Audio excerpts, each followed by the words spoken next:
Here we go, man. The CoreySSG saga continues. The CoreySSG saga continues, ladies and gentlemen. This guy is Law and Crime Network has done a piece on this man. Let me tell you something. When Law and Crime doing a video on you, it ain't good. It ain't good. So, here we go. Let's see what it say. Turn yourself in, Corey. YouTuber once known for his family vlogging. Look, go there. Come on. Can't get over here. My car went out there. Look at those nice houses. From the way that fence look in the back of their yard, I think I was watching them. I remember this house they was in. I think that's when they was in their exclusive neighborhood, like a big gated neighborhood with like, look at all them nice $1 million houses.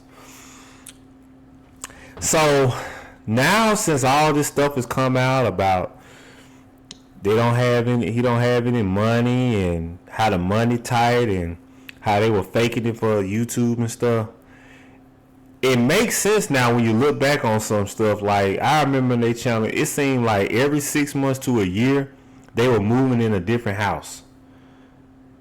And he was like, they were renting out a different house every 6 months to a year. And he used to be talking about in the video, like, the people hating on him, like, why don't he buy a house? Why is he renting a house? And he'll be like, that's what he want to do because it was some type of big time investment money strategy thing that he was doing. He claimed he didn't want to buy a house, not because he didn't have the money. It was just some type of big time investment plan he had going. But when you look at it now, I mean, it really didn't make sense why every 6 months you going from house to house, or every, you know what I'm saying? Like, why wouldn't you just buy a house? Like, when you look back on stuff, it all makes sense now,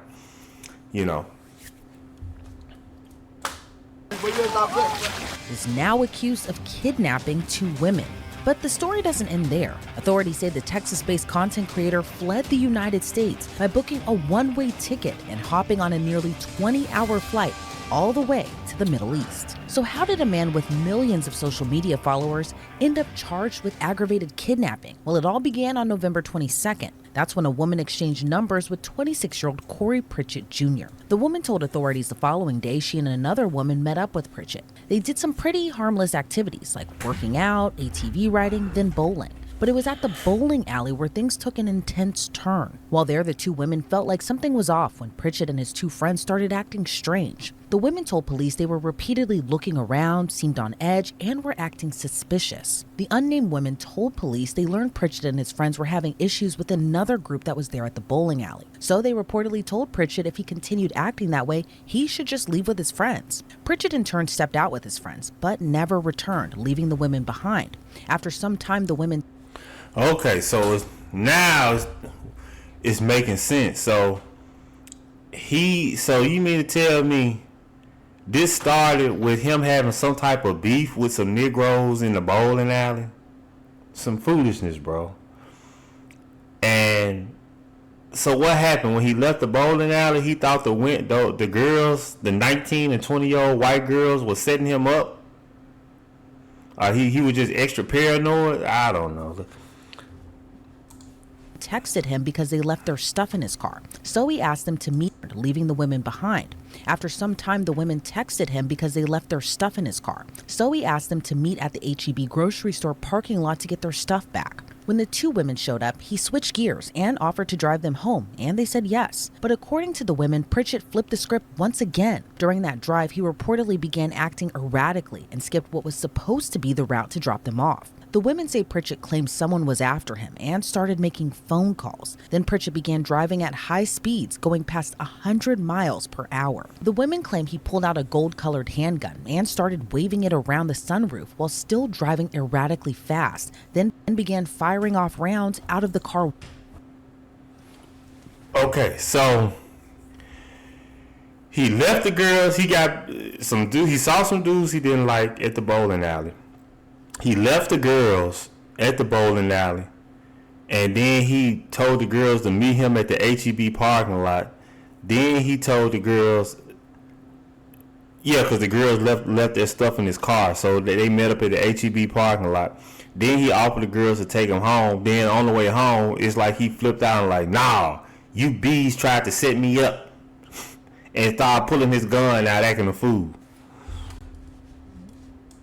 Window. One of the women reportedly told Pritchett to take her back to her apartment and try to calm him down by asking him to pray with them. But he still continued driving crazy fast down the I-10 highway. Pritchett then made a video call to a woman reportedly saved in his phone under future wife. He asked the woman on the call, if I had the perfect opportunity and was in the middle of nowhere where no one could hear them scream, should I just go ahead and do it? And the woman on the line reportedly responded, yes. For the women in Pritchett's car, though, they were seemingly in fear of their lives. The women told police that Pritchett told them, I'm gonna F y'all and then kill y'all. By this point, the women said they were texting one another during all of this, but authorities say Pritchett then started pointing the gun at them and took their phones away so they couldn't communicate with each other. According to police, Pritchett then pulled off the highway onto the shoulder of I-10 near Sealy, Texas. Seemingly with a change of heart, he told the women to get out of his car, telling them this is your only opportunity. One of the women said she tried to get her phone back but wasn't able to. Then Pritchett drove off, leaving them stranded on the side of the road at night. The women told police they spent more than an hour along the side of the highway before they were able to flag down a driver who called 911. But clues pieced together by investigators would help corroborate their story. One of the women had the Life 360 app on her phone, and screenshots, which included timestamps and the route they took, supported the victim's story of what happened. Pritchett was ID'd through his driver's license and social media pages, but when investigators reached out to him, his phone was no longer in service. Instead, they found out through TikTok that he was planning to move to Dubai. I moved to Dubai. For people that's wondering. Feels so good out here. My kids, listen. So I'm having more kids, right? With my future wife, for sure.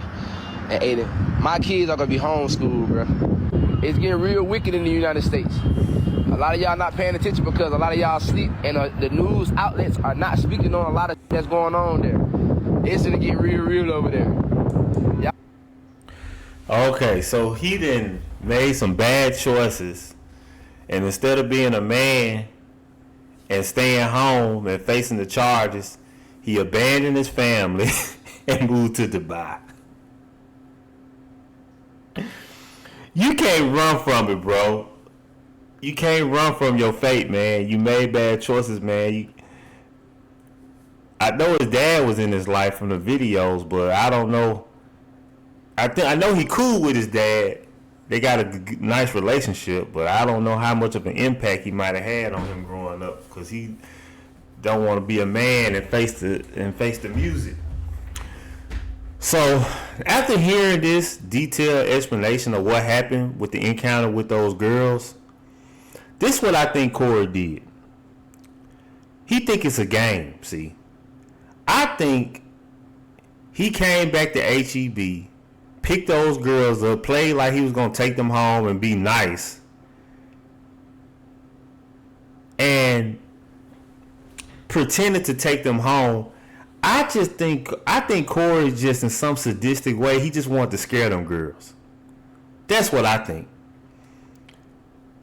You know, I think Corey never meant to harm those girls. I really don't see him as that type of guy. He just wanted to play this little sadistic game and scare those girls. But what he don't realize is you committed some serious crimes in doing that. You know, I don't know if he might have had, and I'm gonna tell you something else. I don't know if he might have had a dash cam in there, so maybe he was trying to get some content going and film it for some content. But I honestly don't think that he really was trying to hurt those girls. I think for some reason he wanted to play this sadistic game and scare those girls. I don't know if he was trying to scare them and teach them a lesson or in his voice, but I really don't think he was trying to harm those girls. But he committed crimes, and this ain't no game, Corey. Like, this is serious business, man. Like, you committed some serious crimes, And after he did that dumb crap, he thought about it and like, damn, I effed up. And he's like, instead of being a man and facing the music and facing the charges, you abandoned. Well, he said he hadn't seen his family in a year. He hadn't seen his kids in a year, so. But still, I guess he just said, forget his family, forget his kids or whatever. I'ma just go start a new life in another country. Son, I don't think it's going to be that easy for you, man.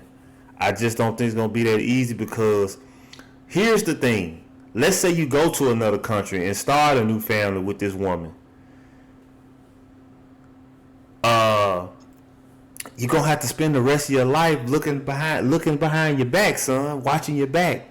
That ain't no way to live. Another thing, what is the character of this girl? I think we've seen the girl on IG. She just seemed like another opportunistic heifer, man. She just seemed like another opportunistic.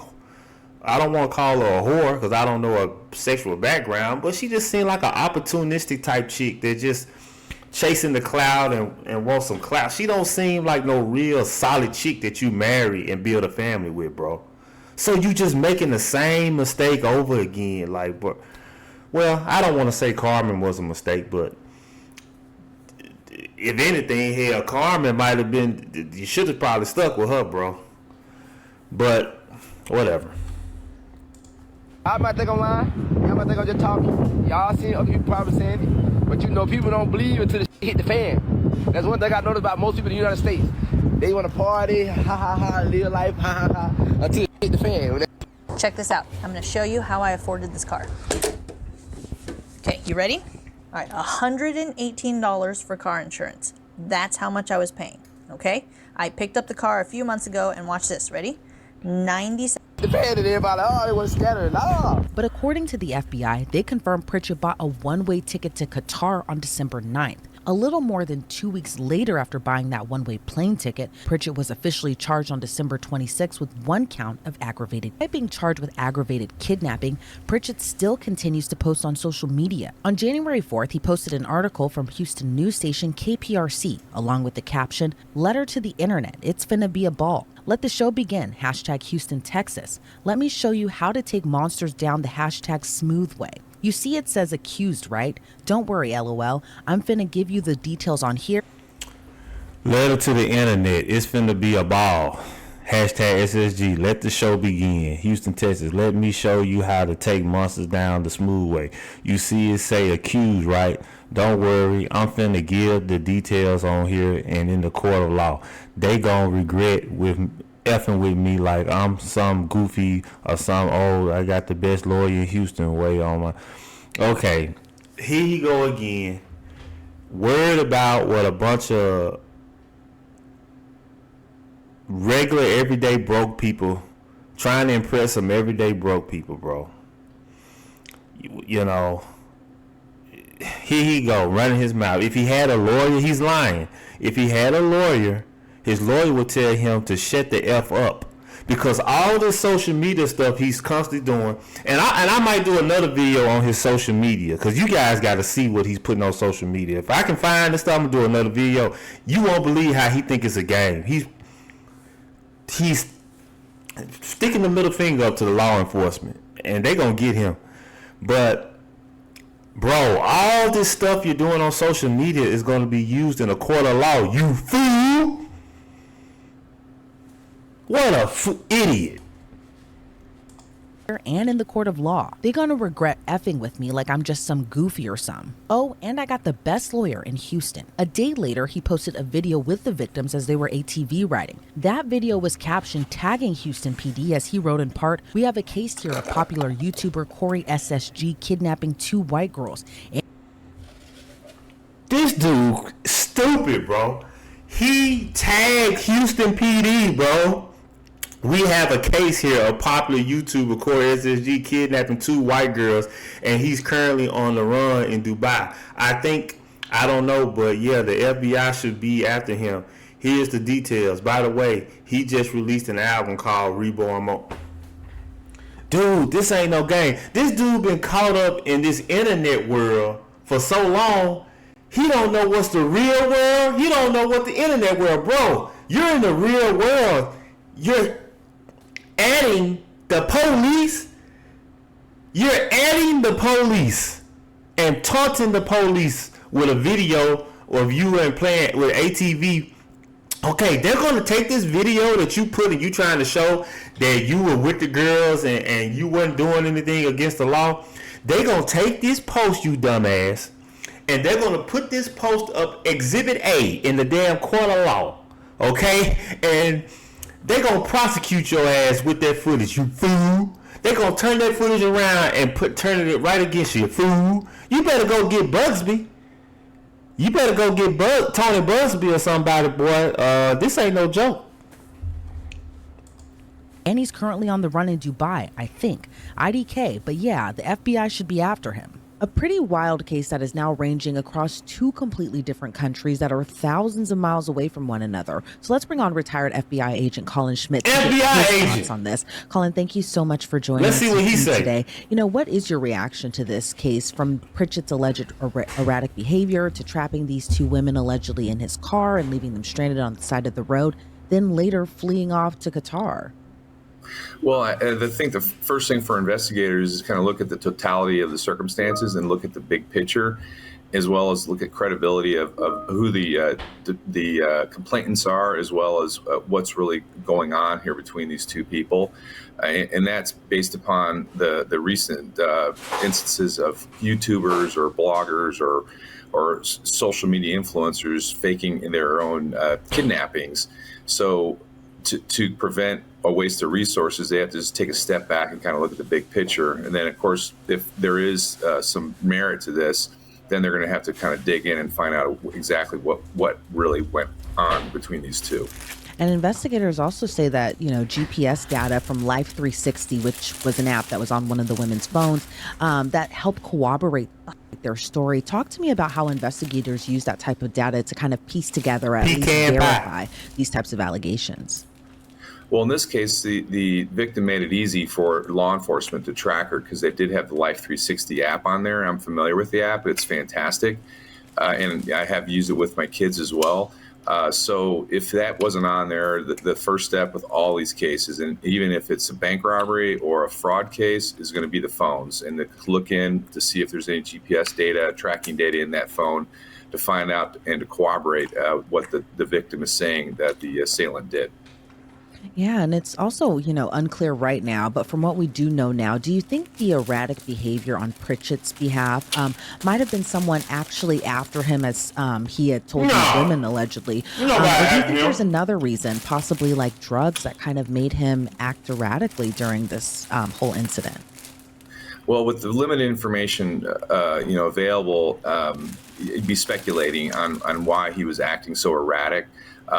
So when somebody's acting erratic, there's a catalyst or some sort of antecedent that make them do that. So either it's something internal or external, and that's one thing that's going to come out, so to speak, in the wash as the investigators do their investigation and start talking to people and find out why he was behaving in such an odd manner. And then the fact that he fled to Qatar, which is kind of an unusual country to go to, because of it, I doubt he speaks Arabic. Does he have some sort of connection to that country? Yeah, and I was also, going to ask you what your thoughts are on him fleeing to Qatar. What all goes into extraditing a kidnapping suspect? And in your opinion, how long do you think it'll take before he's actually back in the United States? Well, first thing is, if we have extradition with Qatar, I'm not aware whether we do or don't for that particular crime, because extradition is crime specific. Some crimes are extraditable, some aren't. And then the extradition process is generally very long, and it takes at least a year to 2 years.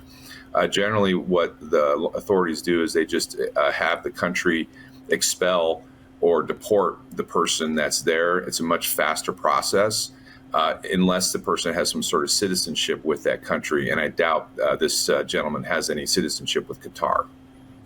And do you think that trip was planned this whole time, or do you think he kind of did it as an escape to escape those now criminal charges that he's facing? Because I can't imagine, leaving your children behind to go start a new life in a completely different country and just, leave them behind in Texas.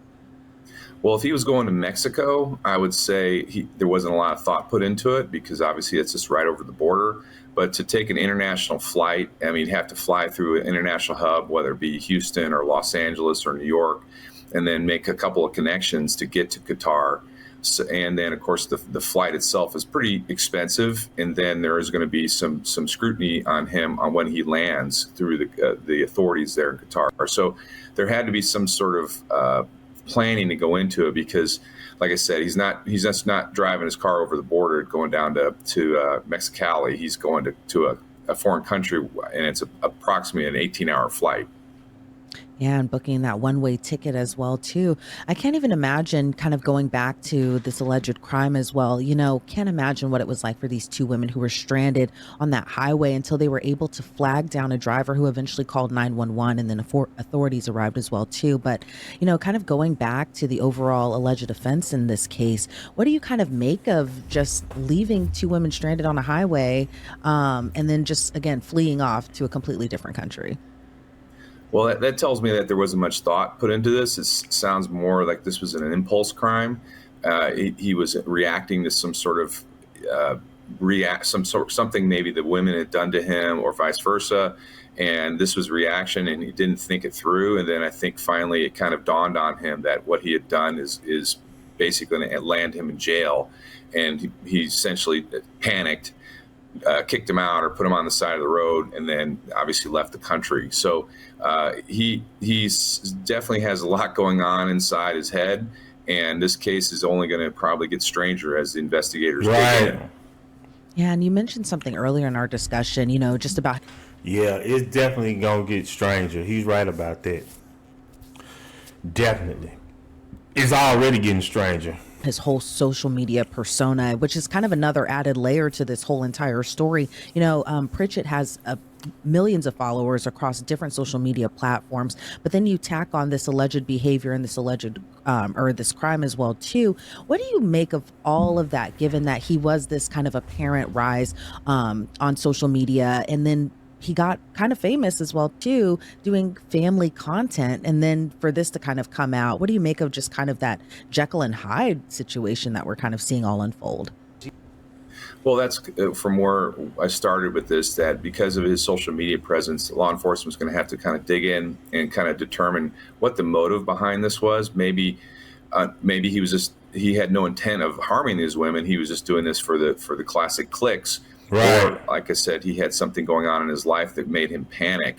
But it seems like there's such in society now, there's such a intense pressure to get quote unquote clicks that we see these social media people doing some amazingly stupid and abhorrent things. Right. And frankly, I think law enforcement and the society as a whole is really kind of getting tired of it. And the hammer is starting to fall on these people for their behaviors.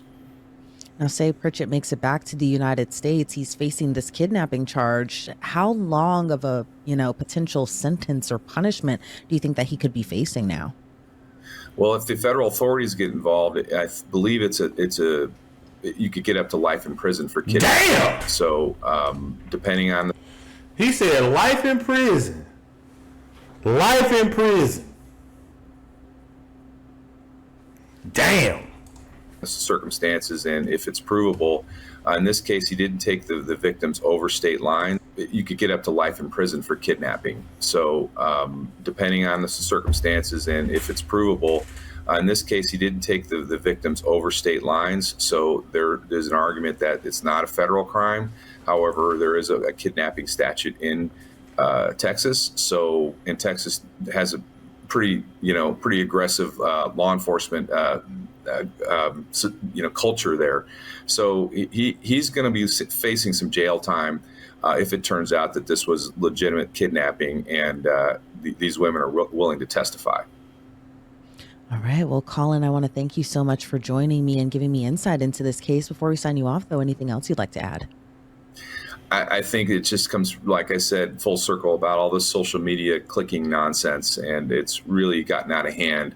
And I think it's long past time for authorities to start cracking down because people are getting harmed. All right, Colin, again, thank you so much for joining me today. I really appreciate it. Thank you. Have a great day. According to reports, law enforcement is making an effort to bring Corey Pritchett Jr. back to the United States. In one of his latest Instagram posts, Pritchett wrote he was back on the way to the U.S. because he had a meeting in Houston. That post was followed by another with the caption, "See y'all when I get out. Crazy everybody want to see me behind bars for accusations I didn't do. I know God got me. Love all my supporters. They can't keep me down." Reporting for Law and Crime. Bro.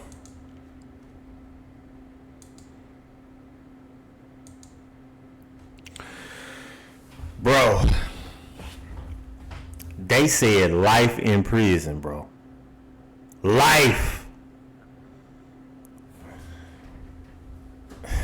This ain't looking good, bro. But Corey think it's a game, though, bro. Stay off social media, man. You're just making it worse for yourself, man. Damn, I'm still on that, bro. Like, hold on. I need a minute, bro. They said life in prison. Damn.